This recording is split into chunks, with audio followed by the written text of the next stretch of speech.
গভৰ্ণমেণ্টে এতিয়া নতুনকৈ Assam excise rules আনিছে কিহৰ কাৰণে কাৰণ আমাৰ যিবিলাক এলকহলিক ড্ৰিংকছ আছে কেনেকুৱা এলকহলিক ড্ৰিংকছ যেনেকৈ সাঁচ আছে আমাৰ পানী আছে থলুৱা জু আছে জ্যোতিমা আছে মিচিংসকলৰ পৰ আপং আছে এনেধৰণৰ যিবিলাক আমাৰ হেৰিটেজ ট্ৰেডিশ্যনেল ড্ৰিংকছ আছে মানে আমাৰ ঐতিহ্যৰ লগত জড়িত আমাৰ যি জনগোষ্ঠী আছে এই জনগোষ্ঠীসমূহৰ লগত জড়িত যিবিলাক এলকহলিক ড্ৰিংকছ আছে তাত কিছুমান মেজৰ ৰিফৰ্মছ আহিছে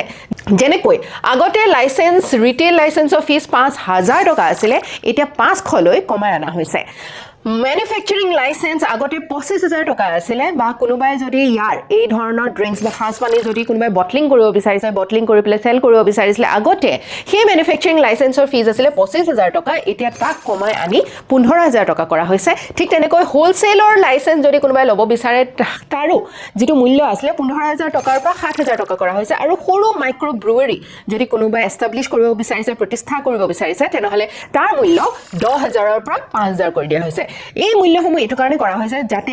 আমাৰ যে থলুৱা উদ্যোক্তা আছে তেওঁলোকে যাতে এই ধৰণৰ ড্ৰিংকস যদি ম্যানুফেকচাৰ কৰিব বিচাৰে তেওঁলোকে কৰিব পাৰিব কিন্তু এটা শৰ্ত আছে যেটো জনগোষ্ঠীৰ ব্যক্তি হ'ব সেই জনগোষ্ঠীৰ যেটো আমাৰ ঐতিহ্যৰ লগত জড়িত যি পানীয় আছে সেই পানীয়হে তেওঁ উৎপাদন কৰিব পাৰিব